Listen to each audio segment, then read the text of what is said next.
ملک کے اندر ناموس رسالت کا مسئلہ آیا، پھر بھی ہم میدان میں تھے، پھر اس کے بعد ختم نبوت کا مسئلہ آیا، تب بھی ہم میدان میں تھے، عافیہ صدیقی کا مسئلہ آیا تو ہم قوم کے ساتھ تھے، اپنا آواز بلند کی، کھڑے رہے، پھر اس کے بعد مہنگائی کا مسئلہ آیا، آپ نے دیکھا کراچی سے لے کر سرائے عالمگیر تک لانگ مارچ کیا، تو ہم تو قوم کے درمیان موجود رہے ہیں، اب قوم کے ہاتھوں میں، وہ کہتے ہیں کورٹ میں ایک بال ہے کہ وہ جدھر کک کرے۔ سیاسی ماحول بھی کوئی موافق لگ رہا ہے اس طریقے سے کہ پی ٹی آئی کا جو ووٹر ہے وہ مخمصے کا شکار ہے، اس کی پارٹی کے پاس اب سمبل نہیں ہے، اور ان کا ماننا یہ ہے کہ ان کے خلاف باقاعدہ ایک کاوش کی جا رہی ہے ان کو الیکشن میں سے نکالنے کی۔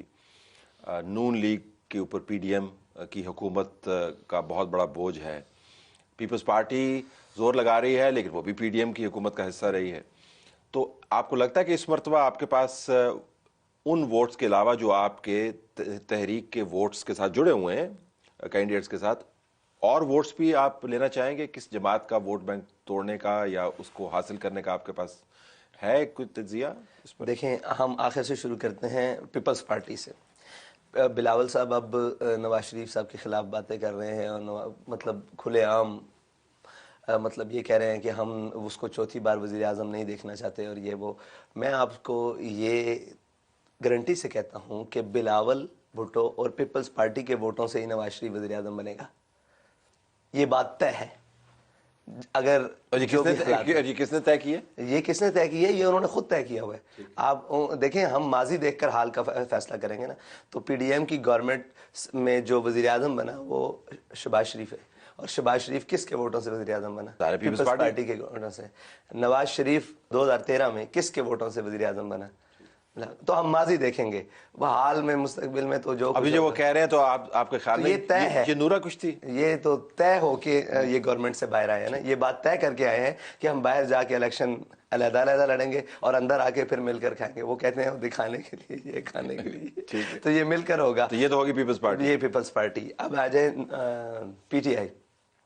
دیکھیں، پی ٹی آئی کے ساتھ جو کچھ ہوا، دیکھیں ہم اس مرحلے سے گزرے ہیں، کل عدم کے مرحلے سے گزرے ہیں، ہم فور شیڈول کے مرحلے سے گزرے ہیں، یہ تمام مراحل سے ہم گزر کے آئے ہیں، اور ہم نے یہ ان کو منہ پر کہا تھا کہ ہم گزر آئے ہیں، آپ کی باری ہے۔ اب انہیں حوصلہ نہیں ہارنا چاہیے، وہ جیسے بھی حالات ہوں انہیں ڈٹ کر مقابلہ کرنا چاہیے۔ ٹھیک ہے، وہ ان کا موقف ہے نا، وہ اپنے موقف پر قربانی دیں، ہم نے اپنے موقف پر قربانی دی ہے۔ اور لوگ کہتے ہیں کہ آپ اب عمران خان کے خلاف اس لیے نرم باتیں کرتے ہیں کہ آپ ان کا ووٹ بینک چاہیے۔ بالکل چاہیے، ان کا ووٹ بینک بھی چاہیے، ہر پاکستانی کا ووٹ چاہیے، مجھے آپ کا ووٹ چاہیے، مجھے ہر ایک کا ووٹ چاہیے۔ میری تو کوشش ہوگی کہ بلاول میں ووٹ ڈالے، میری تو کوشش ہوگی نواز شریف بھی ہمیں۔ دیکھیں، میں مطلب ظاہر سیاست میں ووٹ کے ساتھ تو مجھے چاہیے، لیکن اگر آپ کہیں کہ اس کے خلاف بات، تو ہم نے عمران خان کے خلاف اس وقت بات کی ہے جب وہ بات کے مقابلے میں گولی مارتا تھا، جب وہ بات کے مقابلے میں 8 ماہ جیل بھیجتا تھا، جب وہ بات کے مقابلے میں منہ پہ ہاتھ پھیرتا تھا کہ ایسی کی تیسی، ہم نے اس وقت اس کا سامنا کیا۔ اب تو اس کے بعد سامنے لیے بات، اس کے خلاف بات کرنا، میں یہ سمجھتا ہوں کہ بات بنتی نہیں ہے۔ اب تو جو میدان میں موجود ہے، حاضر لوگوں کی بات ہوتی ہے، وہ جب آئے گا میدان میں۔ اور ابھی الیکشن کا مزہ تھوڑا کرکرا ہو گیا، مزہ تب آنا تھا کہ عمران خان بھی الیکشن میں ہوتا، پھر پتہ لگ۔ دیکھیں، سوشل میڈیا کی ورکنگ اور چیز ہے، میں آپ کو گارنٹی سے کہتا ہوں، لیکن انہوں نے 5 سال میں گراس روٹ لیول پر کوئی ورکنگ نہیں۔ ٹھیک ہے، ہاں وہ کیمپین سے ہوا بنائیں اور ساری چیزوں کا استعمال کریں، لیکن 5 سال میں انہوں نے گراس روٹ لیول ایک عام آدمی کے لیے کیا کیا؟ تو سوشل میڈیا کی مقبولیت سے ہم متاثر نہیں ہوتے؟ نہیں، سوشل میڈیا پر دیکھیں، سوشل میڈیا پر جتنی ہمارے خلاف کمپین کی ہے پی ٹی آئی نے، اس سے کیا ہوا ہمیں؟ اگر آپ کا اپنا سوشل میڈیا بڑا تگڑا ہے، ویسے کس طرح کرتے ہیں؟ آپ کے پاس کوئی لوگ ہیں جو آپ نے ہائر کیے ہوئے، کیسے ہوتا ہے؟ دیکھیں جی، ہمارے پاس تو ملنگ ہے، ملنگ سمجھتے ہیں؟ ملنگ بہت اچھے طریقے سے، جی ملنگ ہے ہمارے پاس، اور جو بین الاقوامی بیانیہ ہو، اور جو ہو پی ٹی آئی کا کرتا دھرتا بیانیہ، نون لیگ کا، لاکھوں کروڑوں نہیں اربوں روپے ان کے بجٹ ہیں سوشل میڈیا کے لیے، میڈیا کے لیے علیحدہ ہے، یہ آپ سارے مجھ سے بہتر جانتے ہیں۔ ہمارا ایک ورکر ہے جس کے پاس اتنی پاور ہے، وہ 100 روپے کا پیکیج لگاتا ہے، ان کی ہر چیز اڑا دیتا ہے۔ یہ ہم آپ کو گارنٹی سے کہتے ہیں، اور کچھ نہیں، آپ کے سامنے۔ ٹھیک ہے، ہم نے چیزیں کی ہوئی ہیں، لیکن باقاعدہ جو ہے نا وہ ہم دیکھیں، ہم بین ہیں، ہم ٹویٹر پہ بین ہیں، ہم فیس بک پہ بین ہیں، ہم ساری چیزوں، ہم واٹس ایپ تک بین ہیں۔ تو اس کے باوجود آپ کے ٹرینڈز بڑے پاپولر ہوتے ہیں، آپ ہمیشہ ٹرینڈ کر رہے ہوتے ہیں۔ یہ تو ملنگ ود موبائل، یہ وہ والا کمبینیشن، ملنگ ود موبائل اینڈ ملنگ ود مدارس۔ ٹھیک ہے، ہر وقت کام کرتے رہتے ہیں الحمدللہ، اور ہر وقت کام کرتے ہیں۔ اور دیکھیں، اخلاص سے عمل مانگ میں آگانے کو ہم سے، دیکھیں ایک طرف دنیا کے تمام وسائل ہونا اور ایک طرف اخلاص ہو، تو جیتا ہمیشہ اخلاص ہی ہے. تو پی ٹی آئی یہ ہوگی تو نون لیگ وہ جو آپ نے بتایا تھا نا 3 ہے نیچے سے شروع کرتے ہیں. جی نون لیگ دیکھیں نون لیگ تو اس وقت طے کر کے آئی ہے کہ ہم نے کیا کرنا ہے اور کیا کرنا ہے. نون لیگ اس وقت قوم کے پاس نہیں جا سکتی, یہ میں آپ کو گارنٹی سے بات کرتا ہوں. اور جو انہوں نے پچھلے پی ڈی ایم کی گورنمنٹ میں قوم کا بھرکس نکالا ہے نا, دیکھیں ایک تو نفرت ہے ان سے. نفرت یہ ہے کہ آپ آج آئے ہیں قوم کے مسیحا بن کر.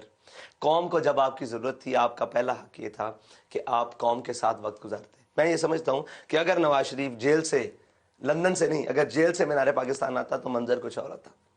لندن سے پاکستان آنا اور پھر یہ کہنا کہ میں قوم کے لیے آیا ہوں, قوم نے کیا وہ حالات نہیں دیکھے. اور جب تو نکالا بھی تو جیل غلط گیا تھا نا, یہ بھی تو ہے. خالی نواز شریف کو نکالا نہیں گیا. دیکھیں جیل کے اندر روز آنا, پھر جیل کے اندر آپ مجھے بتائیں کہ جیل تو ایک سیاسی قیدی کے لیے, ایک سیاسی لیڈر کے لیے جیل کو ہنس کے گزارنا چاہیے. یہ تو مطلب زیور ہوتا ہے, سیاست کا حسن ہوتا ہے کہ ٹھیک ہے آپ جائز آنا چاہیں. اور جیل جو ہے نا وہ اپنے اندر رہنے والے قیدی کو 9 بعد کوئی نہ کوئی تحفظ اور عدل دینا شروع کر دیتی ہے. اس کا ایک اپنا طریقہ ہے. جیسے ایک ماں کے رحم میں کوکھ میں 9 سال بچہ 9 مہینے بچہ پرورش پاتا ہے نا, جیل میں بھی یہ پرورش ہے, سیاسی پرورش. جی سیاسی پرورش. اور 9 ماہ بعد کہیں نہ کہیں بات لگنا شروع ہو جاتی ہے. یہ اس کا ایک خاصہ ہے. تو عمران خان کو آپ کی اس بات سے کافی حوصلہ ہوگا. ہاں ٹھیک ہے, اچھی بات ہے, ہونا چاہیے اور ڈٹ کے جیل کاٹنی چاہیے. دیکھیں یہ تو پاکستان کی تاریخ ہے. نواز اس وقت نہیں موجود تھا پاکستان میں جب آپ کے بیان کے مطابق قوم کو ان کی ضرورت تھی, جس طرح وہ آئے واپس. دیکھیں اب عمران خان کو قوم پر مسلط کر دیا گیا اور پاکستان کی تمام سیاسی پارٹیوں کو چاہیے تھا کہ وہ ڈٹ کر کھڑے ہوتے سامنے. حالات جیسے بھی تھے, مشکل حالات تھے صاحب, ظاہر ہے جلسہ نہیں کرنے دیا جا رہا تھا. یہ جو کچھ آج پی ٹی آئی کے لیے حالات ہیں ایسے ہی حالات تھے تب.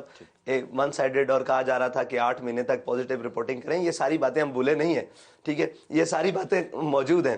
اس کے بعد اس وقت ضرورت تھی قوم کو, پاکستانی لیڈرز کی, کہ وہ قوم کے اندر کھڑے ہوتے اور قوم کو چارج کرتے اور قوم کو بات کرتے اور کہتے کہ جی ہم آپ کے ساتھ کھڑے ہیں, ٹھیک ہے ایک وقت آئے گا اس کو ہم کوئی کریں گے. لیکن وہ وقت کیا آیا کہ نہ تو ساتھ کھڑے ہوئے اور نہ کوئی بات کی, بلکہ یہاں سے جہاز بھر کر لندن گئے اور وہاں پہ مشاورت ہوئی اور مل کر گورنمنٹ بنا کر آ گئے. پھر وہ گورنمنٹ بھی گورنمنٹ نہ رہی, ٹھیک ہے جی. وہ جس وقت عمران خان اس پوزیشن میں آ چکا تھا کہ عمران خان کا ایک کونسلر بھی جیت نہیں سکتا تھا, اس وقت یہ میں سازش کہوں یا اس کے حق میں فیصلہ کہوں, یہ ظلم ہوا ہمارے ساتھ کہ اب اس کی موت وہ اپنی جانب خود گڑھے کی جانب تھا, اس کو موڑ کر دوبارہ اقتدار کی طرف منہ کر دیا گیا. اس کا یہ غلطی ہوئی. پھر ان لوگوں کو لے کر آیا گیا جو قوم کے سامنے ساتھ نہیں کھڑے رہے. مجھے بتائیں کہ نواز شریف کی کیا قربانی ہے قوم کے لیے. دیکھیں جو لیڈر ڈر کے فیصلے کرے اور اپنے مستقبل کے ڈر سے فیصلے کرے کہ ہم اقتدار کو, وہ تو کہتے ہیں ہم نے ریاست کو بچایا اور ریاست کو بچانے کے لیے ہم نے سیاسی قربانی دی ہے, اور اگر ہم پی ڈی ایم کی حکومت میں نہ آتے تو پاکستان ڈوب جاتا. تو آپ نے بیانیہ سنا ہوا نا ان کا, دیکھیں جسٹیفیکیشن ریاست کو بچانے کے لیے, ریاست کو تو 9 مئی والے دن بچانا تھا, نہیں بچا سکے. کھڑے ہونا چاہیے تھا ان کو قوم کے بچوں کے سامنے کہ بھائی ہم ریاست کے ساتھ کھڑے ہیں, آپ بھی میرے قوم کے بچے ہو, آپ کو ادھر نہیں جانا. سب تو دبک کے اندر بیٹھے ہوئے تھے, ساتھ کھڑے ہونا چاہیے تھا نا. پھر ریاست کو بچانا ہوتا تو اس ریاست کے اندر رہ کر بچایا جا سکتا ہے یا لندن میں بیٹھ کر. تو یہ بڑی گہری باتیں ہیں جو وہ کہتے ہیں کہ وہ میرے کچھ نالے ہیں جو لب پر لاؤں گا تو جل جائے گا, تیرا پیمان جل جائے گا. نہیں, لب پہ آپ نے روکے بھی نہیں ہے, آپ نے نالوں کو آنے دیا. ذرا تھوڑی سی اور بات کرتے ہیں. آپ کی جماعت کی جو اٹھان ہے, جو پاپولر امیجنیشن کے اوپر میڈیا کے زاویے سے آپ بات کریں, جو آپ کی کوریج کے حوالے سے فیئر نہیں ہے, مجھے یہ بھی ماننا چاہیے. آپ کی کوریج کا کوانٹم جو ہے میں میڈیا کے اوپر دیکھتا ہوں وہ نہ ہونے کے برابر ہے مین اسٹریم میڈیا کے اوپر, لیکن اس نے آپ کی سیاسی صحت کو کوئی نقصان نہیں پہنچایا. لیکن اصول کی بات ہے, کوریج ہونی چاہیے, سینسرشپ بھی آپ پر ہے. لیکن ایک وقت ایسا بھی تھا جب آپ کی جماعت کے بارے میں یہ کہا جاتا تھا کہ اسٹیبلشمنٹ نے آپ سے دھرنا کروایا, فیض آباد کا دھرنا. وہ بھی ویژولز ہم نے دیکھے کہ جب ایک فوجی وردی میں جو فرد ہے وہ پیسے دے کے کہہ رہا ہے کہ آپ بھی ہم میں سے ہیں, تو ایک محبت کا وہ کیا کہانی تھی الفت کی؟ وہ الفت کی کہانی تھی یا ہم نے غلط رپورٹ کیا فیض آباد کے دھرنے میں, کیا ہوا؟ دیکھیں آپ یہ نتیجہ نکالیں کہ فیض آباد کے دھرنے سے ہوا کیا, یہ دھرنا ہوا کیوں, پہلے تو یہ بات طے کریں, پھر یہ ہوا کیا, اور پھر کیا کیا ہوا. یہ 3 چیزیں. یہ دھرنا کیوں ہوا سوال ہے. یہ دھرنا اس سے پہلے ایک احتجاج ہوا لاہور میں اور کہا گیا کہ آپ نے 7B اور 7C کی شکوں کو تبدیل کیا ہے. کہا گیا نہیں اس میں کلیریکل مسٹیک ہو گئی, یہی کہا گیا. تو ہم نے کہا کلیریکل مسٹیک ہو گیا تو فوراً ٹھیک کیا جائے. آپ کو 8 نہیں 10 دن کا ٹائم دیتے ہیں. کیا کلیریکل مسٹیک کے ٹھیک کرنے کے لیے 10 دن کا ٹائم کافی نہیں؟ سوال ہے، ایک سوال ہے. پھر کہا گیا جی وہ فلاں نے کیا، فلاں نے کیا، فلاں نے کیا. بھائی جس نے بھی کیا آپ کلیریکل مسٹیک کو ٹھیک کر دیں. 10 دن تک انتظار کیا گیا، بالکل کوئی توجہ نہیں. پھر اس کے بعد بہت سارے لوگ بھی گئے، ہم بھی گئے فیض آباد میں اور جا کر دھرنا دیا. تقریباً 19 دن مذاکرات چلے. 19 دن میں تقریباً کوئی درجنوں دور ہیں جو مذاکرات کے ہیں. اس میں بڑے بڑے نامی گرامی لوگ شامل ہیں، راجہ ظفر الحق، احسن اقبال، یہ نامی گرامی اور باقی سارے لوگ اس میں شامل ہیں جو اس وقت تقریباً وزراء کی سیٹوں پر شامل تھے یا بڑی بڑی نون لیگ کی سیٹوں پر بھی. اور ان سے کہا گیا کہ یار آپ کلیریکل مسٹیک تو ٹھیک کریں. نہیں تیار. ہم نے کہا دیکھیں آپ یہ جو کر رہے ہیں نا، اس کے مجرم کو آپ کو سامنے لانا پڑے گا. وہ کیا ایسی بات ہے کہ جو آپ ہم قوم کے سامنے لانے کے لیے تیار نہیں؟ تو نون لیگ کی بہت بڑی شخصیت نے آتی ہے. ہم نے کہا کہ ہمارے نزدیک مجرم جو ہے نا وزیر قانون ہے زاہد حامد. تو یہی دیکھ لیں کہ ہمیں یہ ہماری جب اجلاس ہوا ہے تو ہمارے لوگوں نے کہا کہ یہ شخص مجرم ہے، اس کو بچانے کی کوشش کی جا رہی ہے. آپ ایک کلیریکل مسٹیک ٹھیک کریں اور مجرم کو سامنے لے کر آئیں. جو مجرم ہے اس کو آپ اپنی پارٹی کے طور پر سزا دیں. اگر جو وہ ڈرافٹ جو تھا کمیٹی نے اپروو کیا تھا، جو ملٹی پارٹی کمیٹی تھی جس کے اندر دوسری پارٹی کے نمائندگان بھی تھے، لیکن آپ کا ماننا یہ ہے کہ وہ law minister eventually was responsible for. آپ یہ مجھے بتائیں کہ 19 دن میں کیا قدغن تھی کہ 7B اور 7C کو تقریباً 13 دن بعد، دھرنے کے 13 دن بعد بحال کر دیا گیا. ہم نے کہا جی بحال ہو گیا. ان کے ٹھیک ہے جی. ہم نے کہا جی اس کا مجرم بتا دیں، سامنے لے آئیں. انہوں نے کہا جی ایسے ہے ویسے. ہم نے کہا جی اس کا مجرم زاہد حامد ہے. ٹھیک ہے جی، اس کا استعفیٰ چاہیے، وہ اب وزیر قانون رہنے کے قابل نہیں ہے، یہ ہمارا ہے. ٹھیک ہے، اس پر ڈیبیٹ چلتی رہی. قلمدان واپس لے لیا گیا، رکھ لیا گیا، ساری باتیں ہو گئی. اس دوران اب نون لیگ والوں کا رویہ مشکل سے مشکل تر ہوتا جا رہا تھا. اور ان کے تمام کچھ لوگ کہتے تھے کہ اس مسئلے کو سالو کیا جائے. کچھ لوگ جا کر ان کو کہتے تھے کہ نہیں، اس مسئلے کو بزور بازو سالو کیا جائے. آج یہ بات منوا لیں گے، کل یہ آپ سے اور کوئی بتوا آگے، کل وزیر اعظم کا استعفیٰ مانگ رہے ہیں. کچھ لوگ کون تھے؟ کیونکہ نون لیگ میں تو کوئی نون لیگ والے، نون لیگ میں کون ایسا تھا جو آپ سے ٹیک آن کرتا؟ ان کی تو پولیس باتیں نہیں مان رہی تھی، آپ کے بندے ریڈ کرتے تھے، پولیس والے بھاگ جاتے تھے. مطلب وہ تو بڑی مشکل میں تھے. کس نے ریڈ کیا؟ مطلب جب لڑائی بڑائی ہوتی تھی. اب میں آپ کو طلعت صاحب حقائق کی نظروں سے دیکھیں. آپ کو پتہ ہے کہ جس دن ہم پر آپریشن ہوا ہمارے کتنے لوگ جیلوں میں تھے؟ نہیں معلوم. اگر پولیس ریڈ کرتی تھی، ان کی بات نہیں مان رہی تھی، تو جیلوں میں کس نے اٹھا کر ڈالا؟ شہباز شریف صاحب خود کو گرفتار کرنے آئے، یا احسن اقبال نے پکڑ کے ڈالا، یا جناب زاہد حامد نے پکڑ کے ڈالا؟ کس نے ڈالا؟ تو آپ کہہ رہے ہیں کہ اس وقت ریاست کے ریٹ بھائی بڑی سخت اور مؤثر تھی. لسٹیں منگوا کر دیکھیں 2017 21 نومبر تک 22 نومبر تک آپ 6 نومبر سے سٹارٹ کریں اور 22 نومبر تک آپ پاکستان کی تمام جیلوں کی لسٹیں منگوائیں اور ان میں ڈیٹینشن اور جناب ایم پی او کے تحت ڈیٹینشن، ان کے تحت کتنے لوگ اس تحریک کا حصہ تھے جو آئے جیلوں میں بند ہوئے، پرچے کٹے تھانوں میں. 21 سے پہلے آپریشن سے پہلے وہ تقریباً 2500 بندہ ہے. کیوں اٹھا کر جیلوں میں بند کیا؟ اگر پولیس ان کی نہیں مان رہی تھی تو وہ جیلوں میں کیسے چلے گئے؟ یہاں پر جہاں ہم رہتے ہیں، بابا جی رہا کرتے تھے، وہاں پر تو تقریباً کوئی 2 جمعے نہیں پڑھانے دیے گئے. اب مجھے بتائیں اگر پولیس ان کی بات نہیں مان رہی تھی تو جمعہ کا دن ایک ایسا ہوتا ہے کہ جس دن پبلک بھی ہوتی ہے اور زور بھی ہوتا ہے اور سارے لوگ جمع ہوتے ہیں، وہ جمعہ کیوں نہیں ہوا؟ یہ غلط بیانی کرتے ہیں اپنے اوپر سے بوجھ اتارنے کے لیے. وہ کہتے ہیں کہ ریاست ہمارے ساتھ نہیں تھی. اچھا مجھے یہ بتائیں کہ 8000 شیل کس نے چلایا تھا؟ خود پکڑی ہوئی تھی گن احسن اقبال نے، یا خود پکڑی ہوئی تھی راجہ ظفر الحق نے، یا جو بھی ان کے جو باتیں کرتے ہیں کہ رانا ثناء اللہ خود کھڑا ہوا تھا؟ ہمیں تو وہاں کوئی نظر نہیں آیا. ہاں ایک دفعہ ایک شخص نظر آیا، اس کا میرے نام میں ذہن نہیں ہے، وہ اوپر پل کے اوپر، اور وہ کھڑا ہو کر آپریشن کی نگرانی کروایا. تو ریاست نے بھرپور کارروائیاں کی، اپنی بھرپور طاقت کا استعمال کیا. دیکھیں بھرپور ترین طاقت کا واٹر کینن استعمال کیا، بلٹ استعمال کی. مجھے بتائیں 8 شہداء کا نام لیا آج تک کسی نے فیض آباد کا؟ سوال یہ ہے کہ ان کو کس نے شہید کیا؟ پھر اب معاہدہ کیا نا، تو معاہدہ میں یہ لکھا آپ نے کہ ان کا نام لینا چاہیے، ان کے فیض آباد کا جو مشہور معاہدہ تھا. کیونکہ ابھی میں نے اس کو آگے بلڈ کرنا ہے، میں نے پھر فیض آباد کی ججمنٹ کے اوپر آنا ہے، قاضی فائز کے اوپر بھی آنا ہے. اس معاہدے کے اندر تو یہ چیزیں آپ لکھوا سکتے تھے کیا کہ جی یہ جو کیفر کردار پر پہنچائے ان لوگوں کو جنہوں نے شہداء کو لوگوں کو شہید کیا ہے، جنہوں نے ان کو سزائیں دیں، لیکن ان کے اوپر ایف آئی آرز کریں. یہ لکھا ہوا ہے، لکھا ہوا جی بالکل.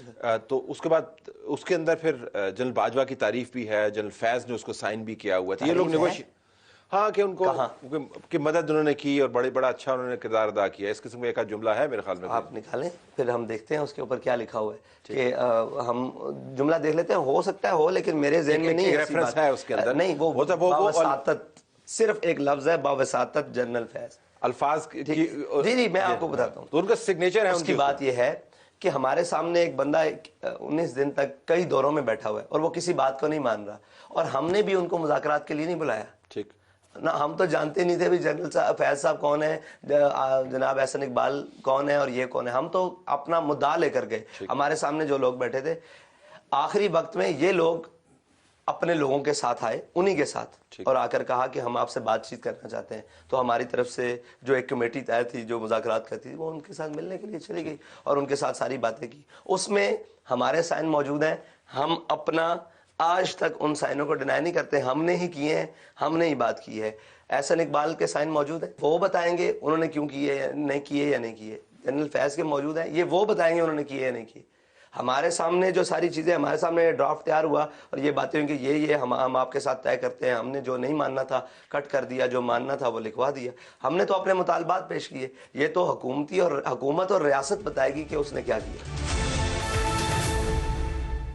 اچھا، میں اتنی طویل اس کے اوپر بات نہ کرتا کیونکہ ذرا ماضی کا یہ قصہ ہے. اگر یہ معاملہ اب ایک کمیشن کے سامنے نہ ہوتا جہاں پر لوگوں کی باقاعدہ پیشیاں نہ ہو رہی ہوتی، جہاں پر موجودہ چیف جسٹس قاضی فائزی صاحب جنہوں نے وہ فیمس ججمنٹ لکھی جس کے متن سے آپ ظاہر اتفاق نہیں کرتے، میں نے آپ کے بیانات سنے ہیں کہ کمیشن کے سامنے آپ کو بھی شاید بلوایا جائے.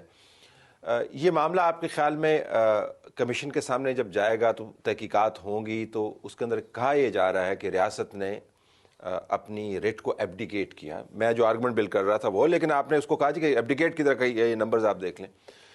یہ معاملہ کمیشن کے سامنے اگر آپ کو بلائیں تو آپ جائیں گے؟ ہم بھی جائیں گے. ہم وہ تمام افراد کو بھی لے کے جائیں گے جو کمیٹی کا حصہ تھے، وہ تمام افراد جنہوں نے حکومت سے اور حکومت کے ساتھ جو آئے لوگ تھے ان تمام سے باتیں کی، جنہوں نے سائن کیے، ہم تمام کو لے جائیں گے اور کمیشن میں پیش ہوں گے. ہمیں تو کوئی مسئلہ نہیں. ہمیں تو یہ دکھ ہے کہ ہمیں بلایا کیوں نہیں جا رہا. فیصلہ میرے خلاف کرنا ہے. یہ دنیا میں کہیں ہوا ہے کہ آپ نے فیصلہ، یا مجھے پر الزام ہے کہ یہ فیض آباد دھرنا کس نے کیا؟ سوال یہ ہوتا ہے کہ یہ انہوں نے ملک بند کیا. بھئی ہم نے کیا، ہم نے کب انکار کیا؟ ہم کیے، ہم نے کیا ہے، اور ہم سارے عام کہتے ہیں کہ ہم نے کیا ہے اور اس بات کے اوپر کیا ہے. ہاں آپ کو اعتراض ہے، ہمیں یہ پاکستان کا کمیشن نہیں بین الاقوامی بھی بنائے تو جس وقت کہیں ہم اس وقت میں پیش ہونے کے لیے تیار ہیں.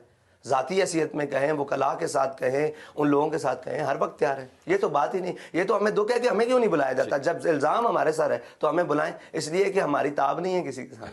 ہماری بات سنیں نا، پھر حق بات تو حق بات ہے، وہ سچ بات ہے. آپ کو کمیشن میں جانا چاہیے. یہ میجر پارٹی آپ کے گرد سارے ہماری ہم تو کمیشن میں جا کر جب پارٹی بنے کہ بھئی ہمارے خلاف بات ہے تو قاضی فائز صاحب نے ایسے فائل اٹھا کر ہمارے وکلاء کی سائڈ پہ رکھی. میں اداروں سے بات کرنا چاہتا ہوں. بھائی ادارے رپورٹ دے چکے ہیں. اگر آپ اداروں سے بات کریں، ادارے رپورٹ، نیکٹا نے ہمارے خلاف رپورٹ نہیں دی. اس نے کہا یہ کلیئر ہے اس بات میں، سارے رپورٹ نہیں دے چکے. تو ٹھیک ہے، آپ اداروں کے بارے میں بات کریں تو ہمارے اوپر الزام ہے کہ انہوں نے ملک بند کیا ہے، انہوں نے یوں کیا، دھرنا انہوں نے آ کے دیا ہے. تو زیادہ بہتر کون بتائے گا؟ ادارے بتائیں گے یا ہم بتائیں گے؟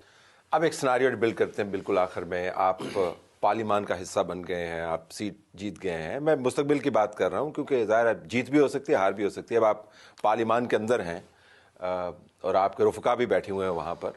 اتنی بڑی تعداد میں نہیں ہوں گے جتنا خیال کیا جاتا، لیکن بیٹھے ہوئے پارلیمان میں آپ آ گئے ہیں. تو آپ کی پہلی تقریر ہے، تو کس قسم کی تقریر، کیا کہیں گے؟ خطاب تو خیر ختم ہے آپ پر، لیکن یہ کہ وہ تقریر جو ہے جو پارلیمان میں پہلی مرتبہ آواز آپ کی اگر آتی ہے تو کیا ہو؟ آپ بانڈا پھوڑ دیتے ہیں میری تقریر. ویسے میں نے سوچا نہیں، لیکن میں آپ کو ویسے سناریو اگر سوچ کر فل بدی تو ظاہر آپ کر فل بدی یہ ہے کہ میں قوم کے تمام مسائل لکھ کر لے جاؤں گا. کوئی لمبی چوڑی بھاشن نہیں ہوں گے. قوم کے تمام مسائل جو قوم اس وقت گزر رہی ہے نا، ان تمام مسائل کو ایک لسٹ کر کے لے جاؤں گا اور اپنے بیان کروں گا. اور میں ان تمام دوستوں سے کہوں گا جو بھی ہوئے پورے پارلیمان میں، ان سے کہوں گا کہ یہ ہماری قوم کے مسائل ہیں. ہم 5 سال کے لیے منتخب ہو کے آئے ہیں. ہم نے جاتے وقت یہ بتانا ہے کہ ہم نے قوم کو کن کن مسائل سے نجات دلوائی ہے اور کن کن مسائل کا شکار کیا ہے.